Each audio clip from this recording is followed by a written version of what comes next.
아침에 부산에서 출발할 때는 정말로 한 치 앞도 보이지 않는 짙은 안개에 장대비가 내려서 걱정을 했었는데 서울에 도착하니까 화창하게 기어서 했습니다. 우리 인생사도 그렇게 때로는 한 치 앞도 알 수 없는 힘든 시기가 있지만 곧 화창한 날이 옵니다. 그죠? 이제 2주가 지났더니 처음에 한두 주간은 몸도 마음도 많이 긴장을 해서 조금 힘들었었는데 이제 2주가 지나면서 여유가 좀 생겨서 아주 여유롭게 법회를 할 수 있을 것 같습니다. 이 좋은 인연 통해서 다시 한번 부처님 법의 소중함과 감사함을 느끼고 삶의 전환이 될 만한 작은 깨우침을 얻으시는 인연 되시기 바랍니다.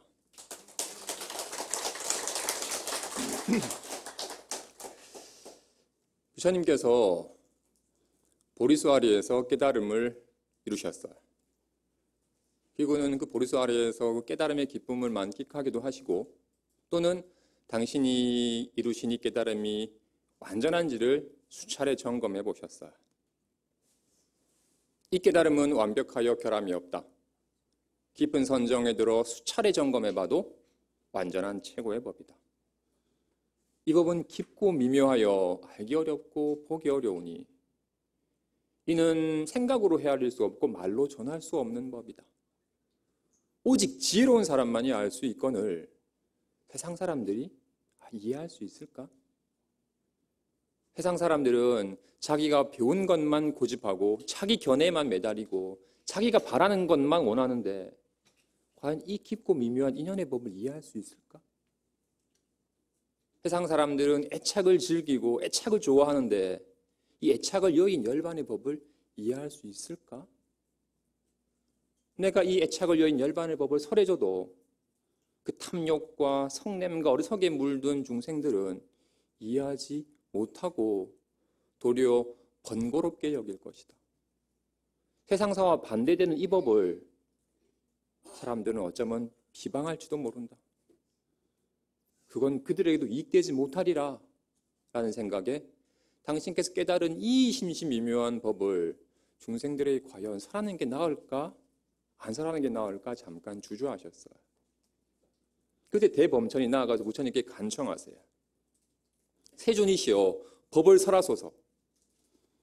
세존님께서 법을 설하지 않으시면 이 탐욕의 물살에 떠내려가고 이 성냄의 불길에 휩싸이는 세상은 파멸해버리고 말 겁니다.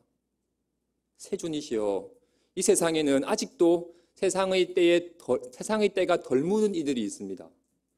정말로 선행을 쌓고 진리에 목말라는 이들이 있습니다. 그들을 버리지 마소서. 제발 그들을 위해 법을 설하소서라고 간청을 해요.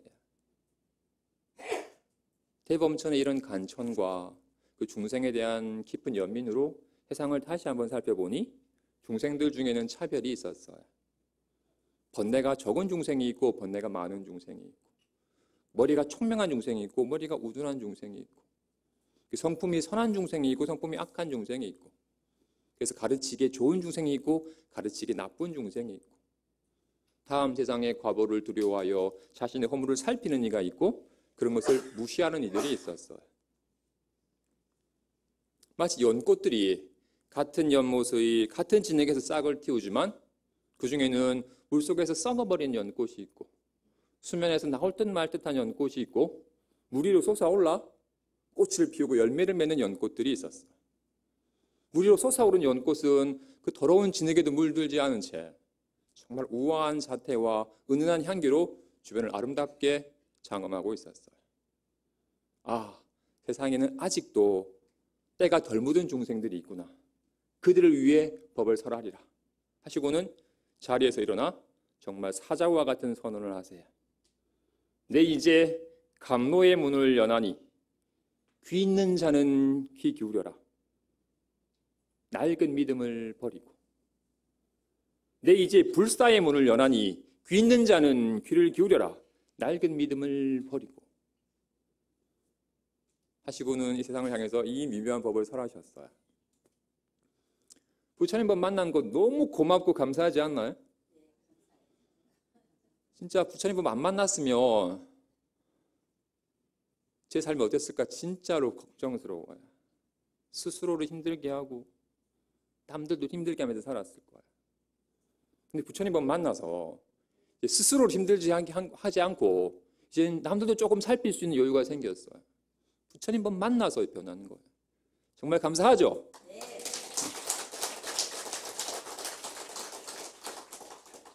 부처님께서 법을 설하시면서 말씀을 하시네요. 귀 있는 자는 귀 기울여라. 낡은 믿음을 버리고. 이 말씀은 우리 중생들이 지난날에 잘못된 낡은 믿음을 고집하기 때문에 진리를 잘 이해하지 못할 수 있다. 그러니 정말로 진리에 귀 기울이는 자는 기존의 낡은 믿음을 버리고 온전히 귀를 기울여라고 해요. 우리가 정말로 낡은 믿음을 버리고 온전히 부처님 법에 귀 기울이라고 해도 알게 모르게 쌓인 이 지난날의 이런 관념과 막 분별하는 이 아르마리가 부처님 법을 이해하는데 장애를 해요.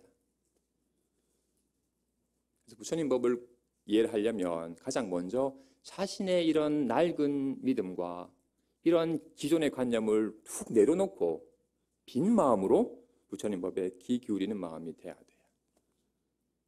그래서 오늘은 불교에 대한 체계적인 이해의 세 번째 시간으로 한 걸음 한 걸음 열반으로 나아가다라는 제목으로 불교의 단계적인 가르침에 대해서 한번 살펴보겠습니다.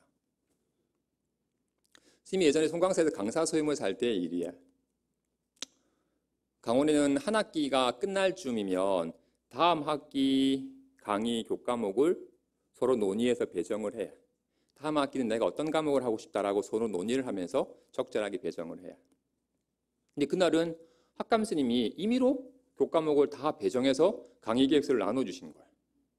그 계획서를 받아보니 내게 배정된 과목이 내가 원하지 않는 과목이었어요. 그래서 학감 스님한테 따지러 갔어요. 아니, 교과목은 강사회를 통해서 충분히 논의한 다음에 정해야 되는데 왜 임의로 정하세요? 그죠? 이번엔 그냥 정해진 대로 하세요. 아니, 내가 좋아하지도 않는 과목을 왜 내가 맡아서 해야 되냐고. 이 과목 좋아하는 사람이 하고 내가 원하는 과목을 하고 싶다고. 게다가 우리가 충분히 회의를 통해서 하기로 정했는데 왜 임의로 하시냐고. 내일 오후에 강사회의가 있으니까 그때 다시 논해서 정하자고. 하고는 나오면서 에이씨, 왜 지 마음대로 정해라고. 짜증이 확 났어요. 그러다 문득 정신이 드니 송강사 큰 방에서 바루공양을 하고 잠깐 앉아 있다가 문득 어제 전날에 있었던 일을 생각하면서 짜증이 확 난 거였어요. 맛있게 밥 먹고 늦게 먹는 사람들이 다 먹도록 편안히 기다리다가 문득 어제 있었던 일을 생각하면서 괜히 짜증을 내며 괴로워한 거였어요. 지금 상황이 짜증 낼 만한 상황이에요? 실컷 맛있는 밥 먹고 편안하게 앉아 있다가 괜히 짜증을 내요. 왜? 괜히 내 생각에 속아가지고 허망하게 짜증내며 괴로워하는 거예요. 안타깝게도 우리가 수시로 겪는 일입니다. 그죠? 이미 지난 일을 괜히 고심하면서 괴롭기도 하고 또 사소한 일에 괜히 삐져가지고 괴롭기도 하고 자기 내면에 일으킨 자기네 생각에 사로잡혀가지고 확 괴로워합니다. 그죠? 근데 이제 부처님 법 만났으니까 더 이상 이 망상에 속아가지고 괴로워하는 일에서 이제 벗어나야 됩니다. 그죠? 어떻게 하면 이 내 생각에 사로잡혀 괴로워하는 삶에서 벗어나서 그 어떤 것에도 걸림없이 자유롭게 살 수 있는지 한번 모색해보죠. 먼저 법화경에 나와 있는 장자궁자의 비를 한번 살펴보죠. 잘 아는 얘기지만 다시 한번 살펴보겠습니다. 어떤 이가 어렸을 때 집을 나갔다가 그만 길을 잃고 떠돌이가 되어서 여러 지방을 헤매게 돼요. 그러니까 부모도 없는 근본 없는 애가 돼버렸으니까 어딜 가자도 천덕꾸러기 신세를 받으면서 정말로 힘든 막일을 하면서 하루하루를 살았어요. 반면에 귀한 아들을 잃어버린 아버지는 아들을 찾아서 온 사방을 헤맸건만 결국 아들을 찾지 못하고 어느 도시에서 살게 되었어요. 아버지는 무지무지 부자라서 정말 금은보화가 가득하고 수많은 일꾼들을 거느린 대부호였어요. 금은보화가 아무리 가득한들 집을 떠나서 고생하고 있는 아들만 생각하면 너무 마음이 아픈 거예요. 이미 수십 년이 지났건만 아들을 만나지 못하고 있으니 너무나도 마음이 아픈 거예요. 얘가 또 어디서 고생하고 있을까? 빨리 내가 아들을 만나서 그를 위해 준비한 이 모든 것을 다 줘서 그가 앞으로는 정말 행복하게 살 수 있도록 해줬으면 정말 좋을 텐데 아들 어디 있을까라고 늘 아들을 그리워하며 하루하루를 보냈어요. 수십 년의 세월 동안 아들은 떠돌이 거지가 되어서 이 마을 저 마을 막리를 하면서 하루하루를 보내다가 우연찮게 이 마을 저 마을 떠돌다가 아버지가 살고 있는 도시에 오게 되었어요. 일거리를 찾아 이 집 저 집을 기웃거리다가 아버지가 살고 있는 대저택에 도착을 했어요.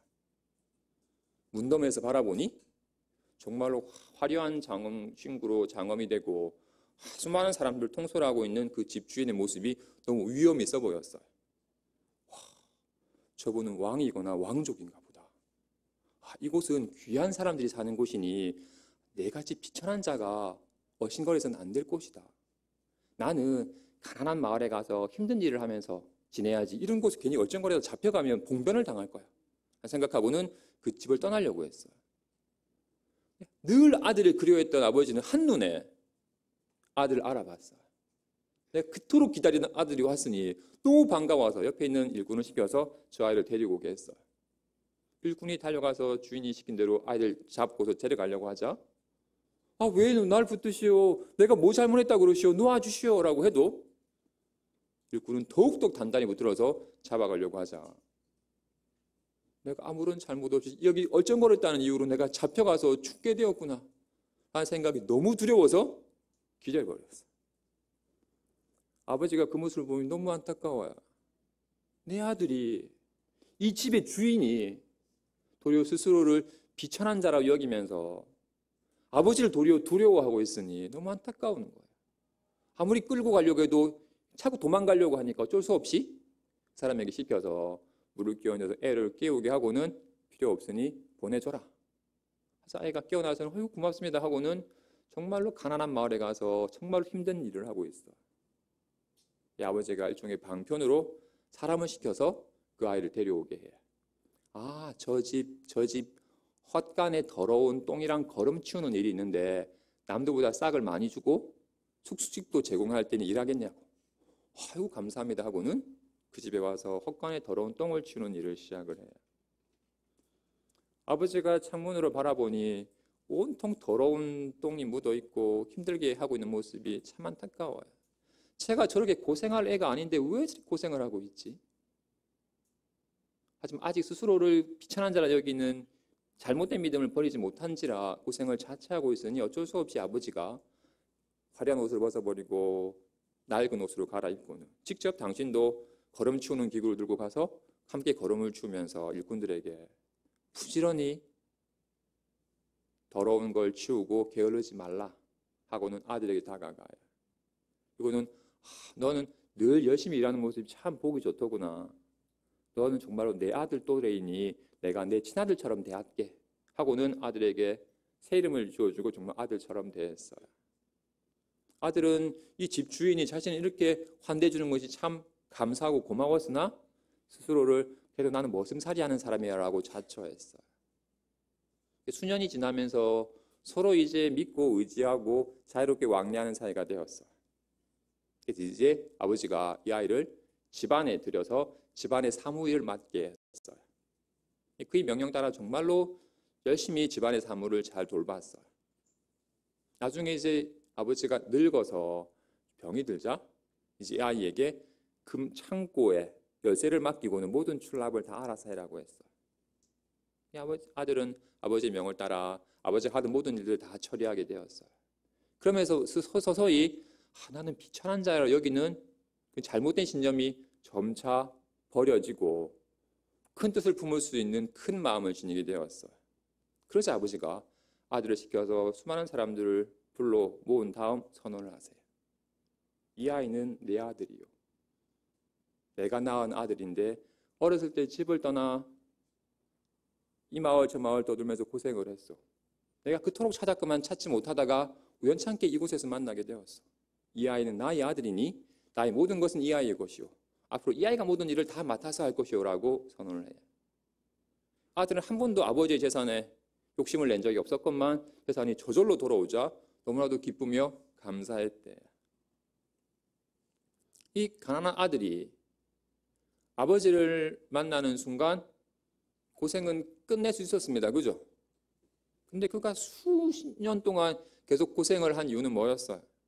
나는 비천한 자야라는 잘못된 믿음을 계속 고집했기 때문에 계속 고생을 자초하는 거였어요. 어쩔 수 없이 아버지가 아들로 하여금 그 잘못된 믿음을 내려놓고 자신의 참모습을 자각토록 하기 위해서 단계적으로 이끌었어요. 처음에는 더러운 거름을 치우게 했고, 중간에는 집안의 사물을 맡아서 처리하게 하고, 마지막에는 모든 재물을 출납을 다 총괄하게 하는 등으로 해서 자신의 잘못된 신념을 내려놓게 되자 비로소 네가 본래 나의 아들이 있다는 사실을 일깨워주는 거예요. 부처님 또한 마찬가지로 우리들에게 네가 나랑 다를 바 없는 공적한 참마음을 온전히 갖추고 있다. 네가 본래 갖추고 있는 참마음은 나랑 다를 바가 없다 하는 것을 일깨워주고 싶은데 중생들이 이 가르침을 감당을 못해요. 어떻게 제가 부처님과 같겠어요? 저는 늙고 병들어 죽고 작은 말에도 상처받는 사람인데 어떻게 제가 부처님과 같겠어라고 부처님이 있는 그대로의 가르침을 감당하지 못하니까 어쩔 수 없이 부처님께서 단계적인 가르침을 설해요. 먼저 상을 사란 가르침을 설해요. 모든 것은 다 인연 따라 벌어진 일이다.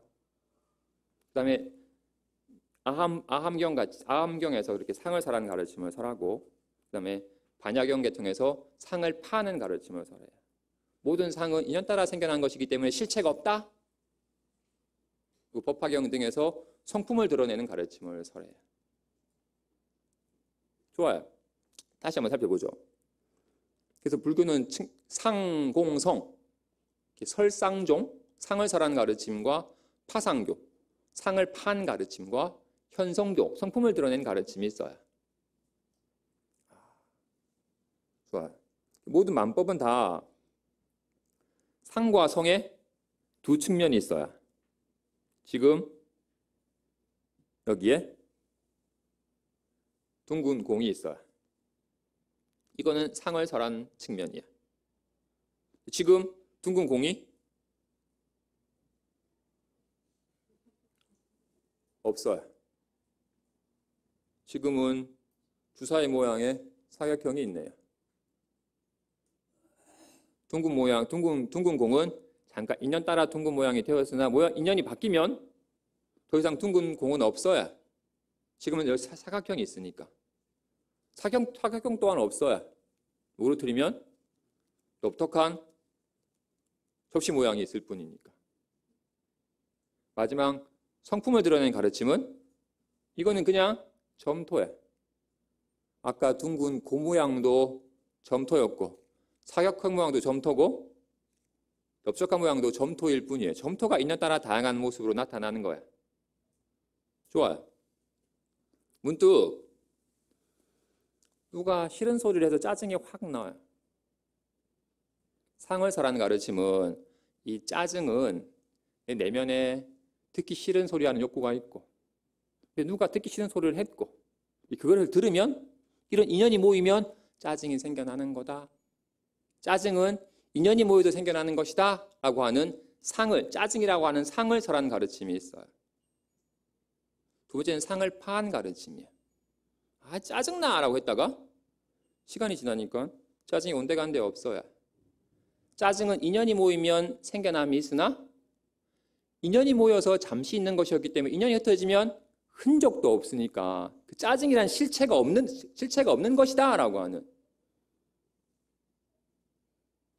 그 상이 실체가 없음을 파한 가르침이 있고, 세 번째 성품을 드러낸 가르침은 마음이 짜증나 라고 하는 모습으로 아니네 아싸 하는 모습으로 이 마음이 인연 따라 짜증과 즐거움 등 다양한 모습 감정으로 나타나지만 다 마음일 뿐이다 라고 설하는 가르침이 있어요. 그래서 가르침에 이런 크게 세 가지 유형이 있어요. 좋아요. 아까 아버지가 아들에게 헛간에 더러운 거름을 치우게 하고 집안 사물을 맡게 하고 금전 출납을 맡게 하는 등 다양한 일을 시켰지만 사실 아버지가 아들에게 한 일은 딱 하나예요.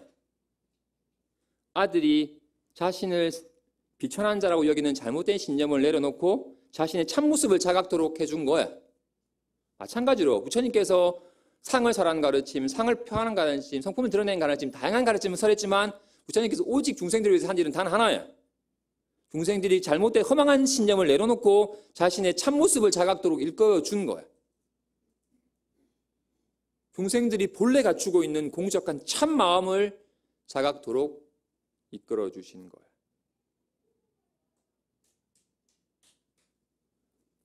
좋아요.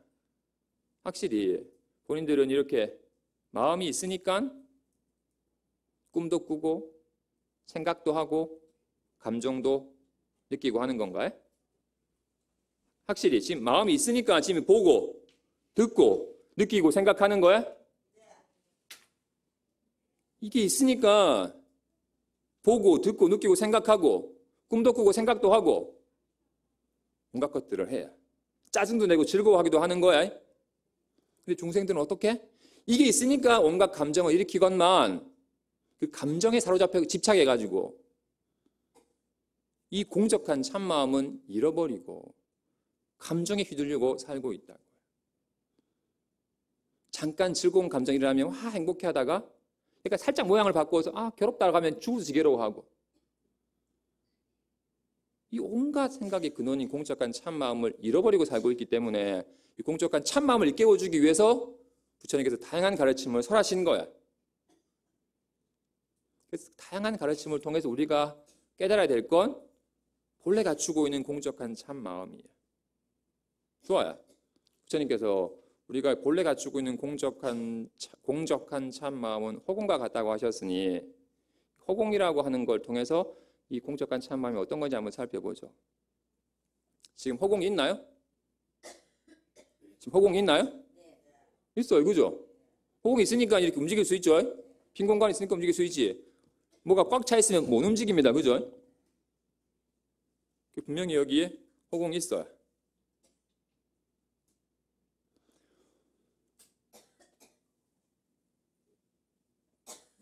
근데 이 허공은 뭘로 없앨 수 있나요? 빛은 어둠으로 없애고 어둠은 빛으로 없애고 불은 물로 꺼버릴 수 있고 물은 흙으로 메워버릴 수 있고 모든 것들은 다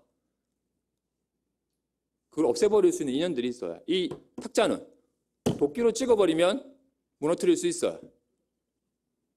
불로 태워도. 이 허공은 뭘로 없앨 수 있나요? 뜨거운 물을 부어도 허공은 젖지 않고 불이 나도 허공이 사라지지 않고 건물이 꽉 차 있다가 건물이 무너져 버려도 허공은 조금도 손상됨이 없어요. 확실히 허공이 있으니까 여기 물을 부을 수도 있고 불이 날 수도 있고 뭐 건물을 지을 수도 있고 온갖 것들의 바탕이 되지만 허공은 그 무엇에도 걸림이 없어요. 빛에도 걸리지 않고 어둠에도 걸리지 않고 물에도 불에도 그 무엇에도 온갖 것들을 나타낼 수는 있지만 그 무엇에도 걸림이 없습니다. 그죠? 손이 걸리지 않나요? 칼에도 고함을 쳐도 그 무엇에도 허공은 걸림이 없고 그 무엇에도 허공은 무너지지 않나요? 우리의 참마음이 본래 공적한지를 허공과 같다고 하네. 좋아요. 우리가 그죠? 우리가 분명히 이게 있으니까 꿈을 꿔요. 꿈속에 비가 내리기도 하고 바람이 불기도 하고 불이 나기도 하고 누가 날 죽이려고 쫓아와가지고 불안해하기도 하고 꿈속에 온갖 경계가 나타나지만 그 무엇이 꿈꾸는 마음을 없앨 수 있어요? 깨고 나면 사라지나요? 이게 꿈을 꾸고 이게 생각을 하는 거잖아요. 깨면 없나요? 꿈 깼네라고 알잖아요. 마음은 안 사라져요.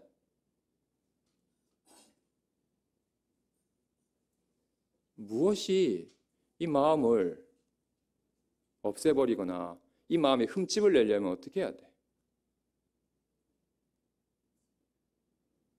아까 꿈속에 어떤 일이 벌어져도 꿈꾸는 마음에는 아무런 흔적도 스크래치도 낼 수 없어요. 단지 근데 우리는 어떻게? 그 마음에는 아무런 문제가 없는데 단지 꿈속에 나타난 그 허망한 상에 사로잡혀가지고 허망하게 불안해하는 거였어요. 그러다가 깨고 나면 편안해져요. 왜? 아무 문제 없었네. 괜히 내 마음에 나타난 헛것에 속아서 허망하게 괴로워한 거였다는 게 알아요. 헛건 줄 알아서 편안해져요. 괜히 헛것에 속아서 괴로워한 거였어요.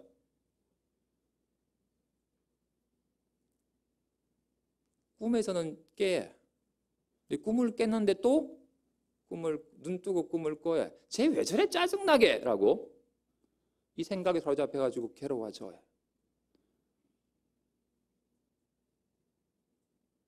짜증이 나면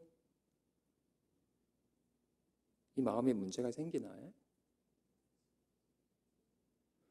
불안한 꿈을 꾸면 내 마음에 문제가 생기나요? 그냥 불안한 헛상을 그린 것일 뿐 마음에는 아무런 문제가 안 생겨요. 그렇기 때문에 깨면 알자에 본래 아무 문제 없었다는 것을. 근데 괜히 속아서 허망하게 괴로워한 거였어요. 낮에 또한 마찬가지야.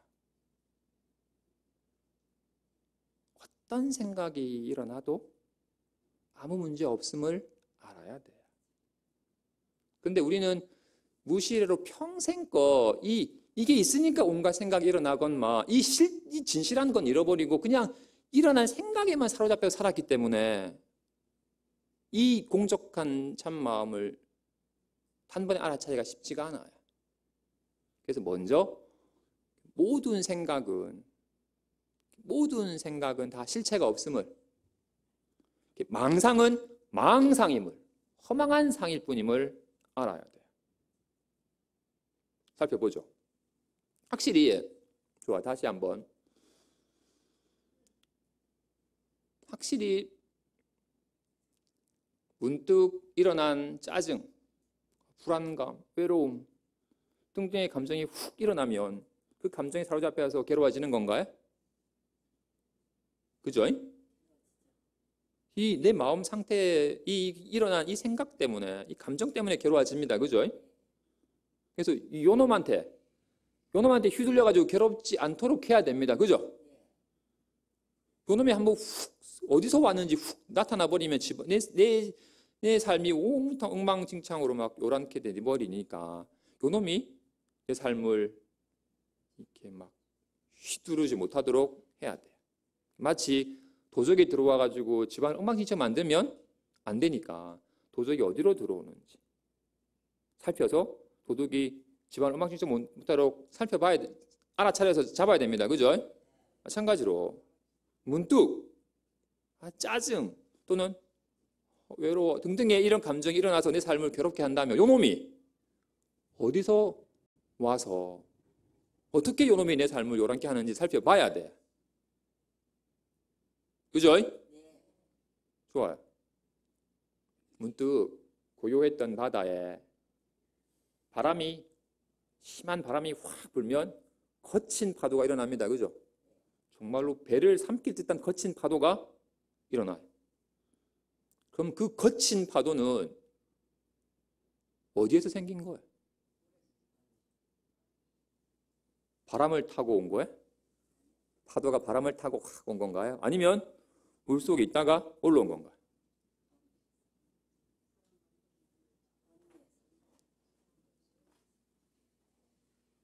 이 파도는 바람을 타고 온 것도 아니고 물속에 파도가 있다가 솟아오른 것도 아닙니다. 그죠?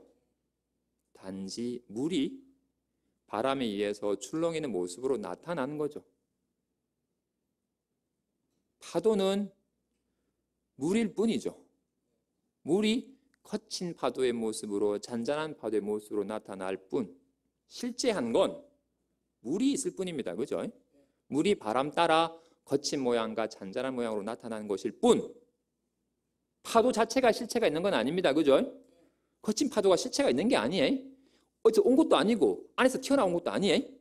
확실한가요? 네. 좋아요. 그럼 누가 싫은 소리를 해서 짜증이 확 났어요. 짜증나! 하고. 이 짜증은 어디에서 생긴 거예요? 그 사람 말을 타고 온 건가요? 내 속에 짜증이 딱 웅크리고 있다가 소리가 나니까 탁 튀어나온 거예요? 아니에요. 파도는 뭐였어요? 물의 움직임이었어요. 짜증은 뭐예요? 마음의 나타남이에요. 그러한 상황에 인연따라서 마음이 이런 짜증의 모습으로 나타나는 것이지 짜증이라고 하는 실체가 있는 게 아니에요. 짜증이 외부에서 온 것도 아니고 속에 웅크리고 있다가 튀어나온 것도 아니에요. 단지 평소에는 공적한 이게 인연따라 다양한 모습으로 나타나는 거예요. 물은 성난 모습인가요? 잔잔한 모습인가요? 물은 모습이 없어요. 바람 따라서 거친 모습으로 나타나기도 하고 잔잔한 모습으로 나타나기도 할 뿐 마음은 모습이 없어요. 인연 따라 괴로운 모습으로도 즐거운 모습으로도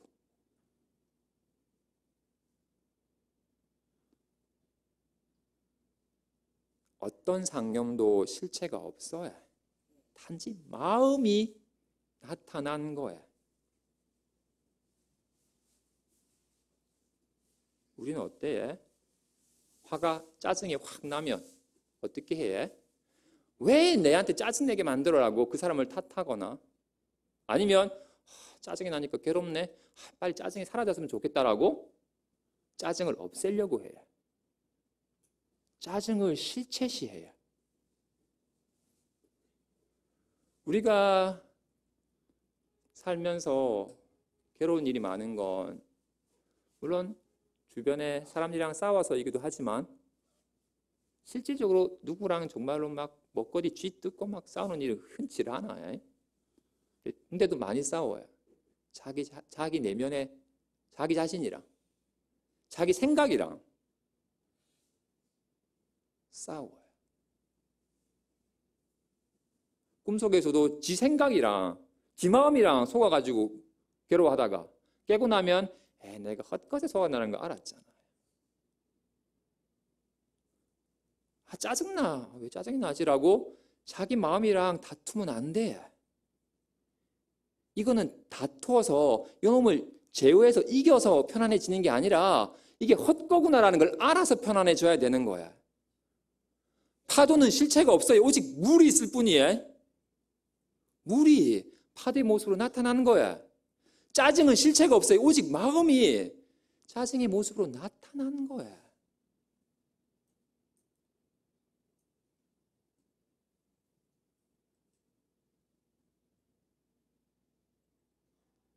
자기 마음이랑 다투지 마세요. 자기 마음을 제어해서 이기려 하지 마세요.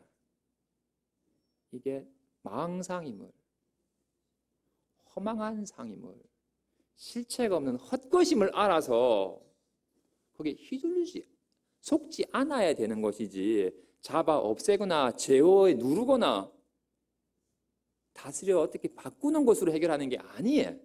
왜? 망상이니까, 헛것이니까. 그래서 공부는 환이 환인 줄,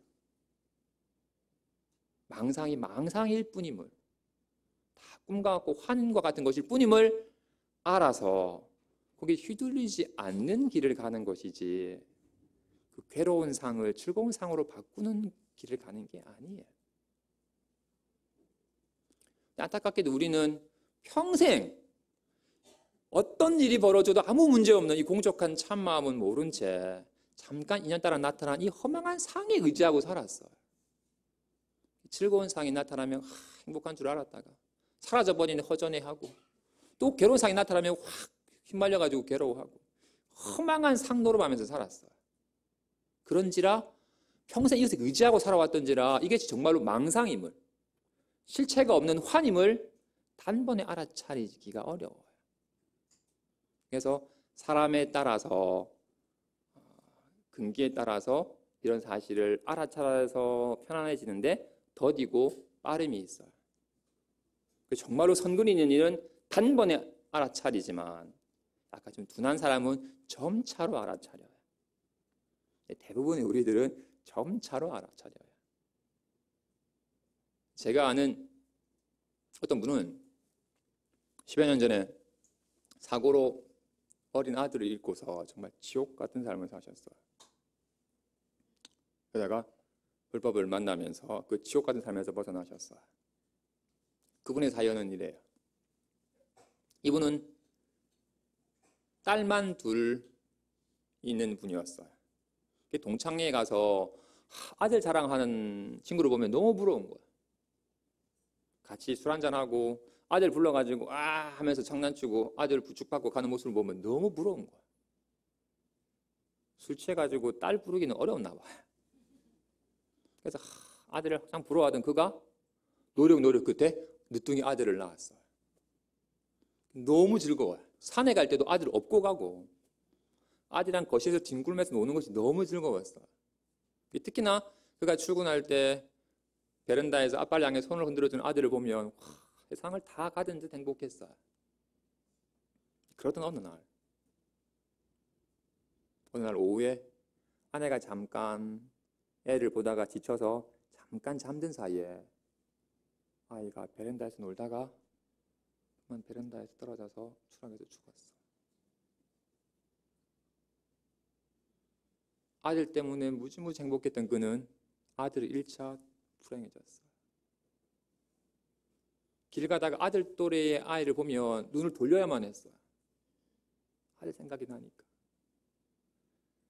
TV에서 정말로 아빠랑 아들 또래의 아이가 막 뒹그러는 모습을 보면 가슴이 아려워요. 그래서 그 아린 가슴을 잊으려고 술을 마셨어요. 술을 마셨더니 마음 한켠에 쌓였던 아내에 대한 원망이 폭발했어요. 당신은 집에서 뭐 하는 거야? 애를 안 보고. 하고 심한 폭언과 막 폭행이 이루어졌어요. 너무 술에 취해서 이루어진 일이라서 술을 깨고 나면 기억을 못해요. 근데 술을 먹으면 그 폭언과 폭행이 반복되었어요. 그걸 지켜보던 두 딸이 아빠가 술에 취해 정신을 잃고 엄마를 막 폭행하는 모습을 촬영해서 다음날 아빠가 깼을 때 보여줬어요. 자기가 술에 취한 행동을 봤더니 이러다가는 자기가 자신의 아내를 죽일 수도 있을 것 같아. 이건 아니구나. 내 때문에 아내와 아이, 딸들이 더 지옥 같은 고통을 겪고 있구나라는 것을 알고는 재산을 다 정리해서 집도 아내 명의로 해주고 다 정리해가지고 아내와 두 딸이 먹고 살 수 있도록 해주고는 집을 떠났어요. 그분 산에 혼자 살면서도 여전히 그 아들이 이 땅에 없다라는 생각이 훅 들 때며 가슴 아린 고통을 겪어요. 그러다 이 고통을 어떻게든 이겨보려고 애를 쓰다가 우연찮게 불교를 접하게 되었고 불교를 통해서 조금 마음의 여유가 생겼어요. 그러니까 아들이 이 땅에 없다는 생각만 들면 정말 사무친 가슴 아린, 가슴을 도려낸 듯한 고통이 생기니까 절대로 그런 생각이 안 일어나도록 늘 아들과 함께 한다 여기기 시작했어요. 산에 갈 때도 아들 같이 가자라고 아들이 정말로 있는 것처럼 대화를 하기 시작했어요. 아들 참 맛있지라고 막 얘기하면서 아들 이 땅에 없다는 생각이 들면 너무 괴로우니까 그 생각이 안 들도록 늘 아들과 함께하는 것처럼 여긴 거예요. 그럴수록 조금 그 아들의 부재에 인한 고통이 점차 옅어지기 시작했어요. 또 세월도 흐르고 이제 그런 생각을 안 일으키니까 그런 고통을 안 겪게 되었어요. 이제는 불교 공부를 더 깊이 하면 할수록 다 지난 일에 내가 일으킨 생각에 사로잡혀서 괜히 괴로워하는 것구나라는 걸 알아서 이제 그 생각에 사로잡혀 괴로워하면서 점점 벗어나게 되었어요. 우리는 계속 평생껏 생각에 의지하고 살아왔기 때문에 생각이 휘둘려요. 막 부정적인 생각을 하면서 괴로워해. 이런 이가 단번에 모든 생각은 다 실체가 없는 헛거라는 걸 단번에 알아차기가 쉽지가 않아요. 그래서 부정적인 생각에 사로잡혀서 괴로워하는 일은 최대한 그런 부정적인 생각이 일어나면 빨리 그치도록 하고 그런 생각이 안 일어나도록 애를 쓰고 항상 긍정적이고 밝은 생각을 하고 그 밝은 생각의 기운을 받아서 살아야 돼요. 그래서 힘이 얻어지면 마음의 여유가 생기면 이게 다 생각이었구나. 그냥 망상이구나. 실체가 없는 환에 속은 거였구나라는 사실을 점차 알아가게 돼요. 반면에 아주 선근이 있는 분은 단번에 알아차려요.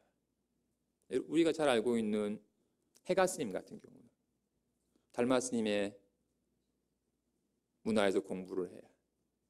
근데 어느 날 갑자기 막 불안한 생각이 들어가지고 불안함에 사로잡혔어요. 이분이 깨달음에 대한 간절한 마음이 있는데 못 깨달아서 괴로운 것인지 아니면 뭐 지난날에 좋지 아팠던 기억 때문에 괴로웠던 건지 어떤 인연이든 불안한 생각이 확 들어가지고 너무나도 괴로워. 스님께 달려갔어요. 스님, 제 마음이 너무 괴롭습니다. 제 이 불안한 마음을 좀 편안케 해주십시오. 이제 스님께서 정말로 온화한 목소리로 그래, 내가 너의 그 불안한 마음을 편안케 해줄게. 그래, 그 불안한 마음을 내놔봐라.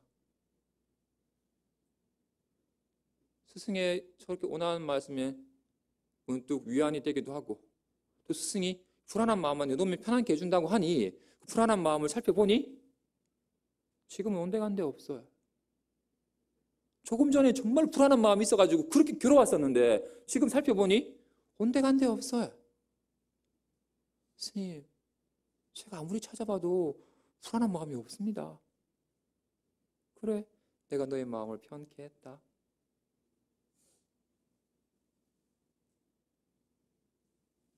어떤 생각도 실체가 없습니다. 인연 따라 나타난 환과 같은 것일 뿐 실체가 없습니다. 우리는 꿈에 속아서 괴로워하는 것처럼 허망한 생각에 환에 속아서 허망하게 괴로워하는 거예요. 환이랑 싸우지 마세요. 환은 환인 줄 알아서 절로 편안해지는 것이지 그 괴로운 환을 즐거운 환으로 바꿔서 편안해지는 게 아니에요.